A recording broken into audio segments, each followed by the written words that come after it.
The fourth reading is Matthew 27, 32 through 56. Along the way, they came on a man from Cyrene named Simon and made him carry Jesus' cross. Arriving at Golgotha, the place they call Skull Hill, they offered him a mild painkiller, a mixture of wine and myrrh. But when he tasted it, he wouldn't drink it.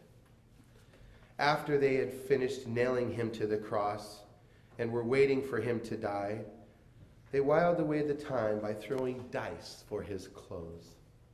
Above his head, they had posted the criminal charged against him.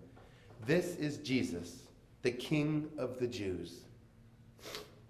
Along with him, they also crucified two criminals, one to his right, the other to his left. People passing along the road jeered, shaking their heads in mock lament. "You bragged that you could tear down the temple and then rebuild it in 3 days. So show us your stuff. Save yourself. If you are really God's son, come down from that cross."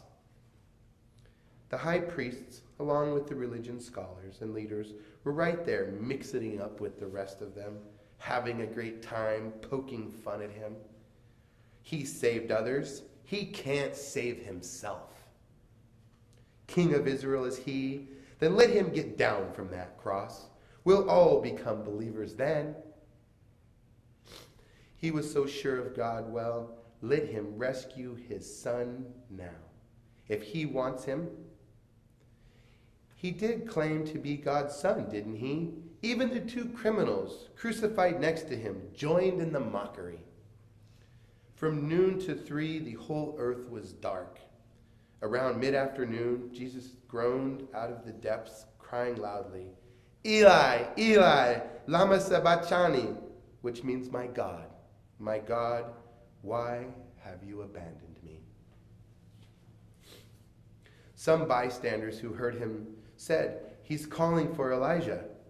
One of them ran and got a sponge soaked in sour wine and lifted it on a stick so he could drink. The others joked, "Don't be in such a hurry. Let's see if Elijah comes and saves him." But Jesus again cried out loudly, breathed his last. At that moment, the temple curtain was ripped in two, top to bottom. There was an earthquake and rocks were split into pieces. What more? Tombs were opened, and many bodies of believers asleep in their graves were raised. After Jesus' resurrection, they left the tombs, entered the holy city, and appeared to many. The captain of the guard and those with him, when they saw the earthquake and everything else that was happening, were scared to death.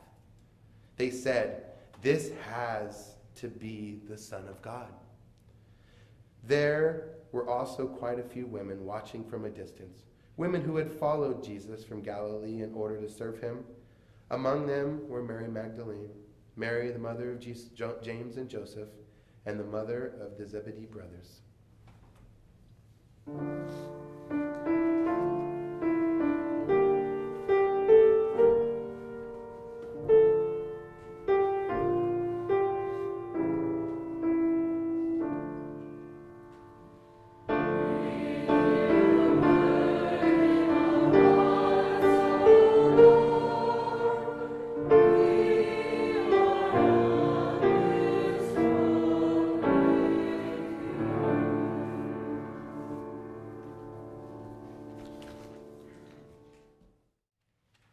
Reading is from Matthew 27, 57 through 60.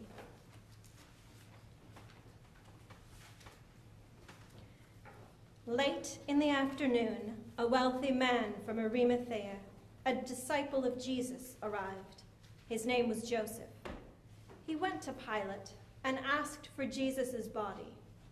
Pilate granted his request. Joseph took the body and wrapped it in clean linens, put it in his own tomb, a new tomb only recently cut into the rock, and rolled a large stone across the entrance.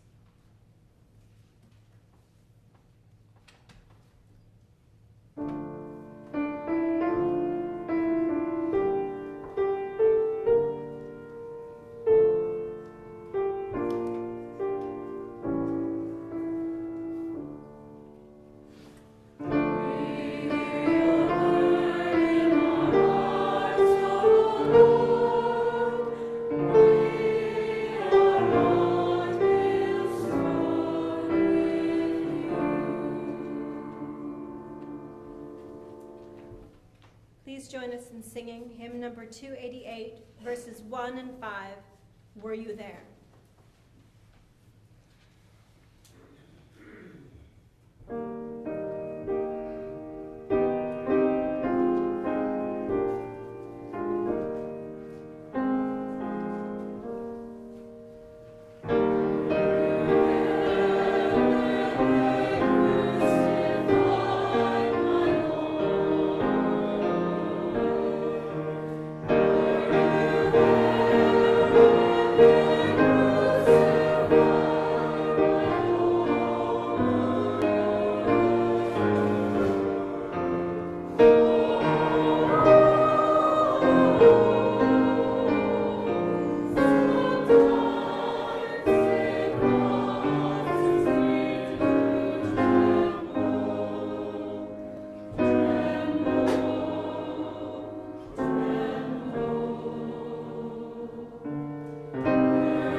The cross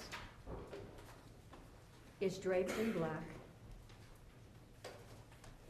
And where we are in the gospel story is in defeat and despair. Jesus has been laid in the tomb. The disciples have fled in terror and confusion with the most profound sense of loss of everything. They had given up so much to follow Jesus, and now they have nothing, and their own lives are in danger. No expectations and no hope.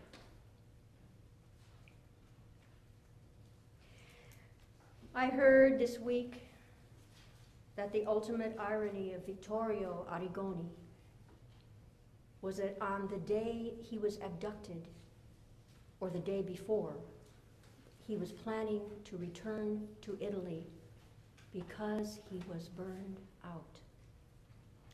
The night before he was abducted, he had a conversation with one of the Palestinian leaders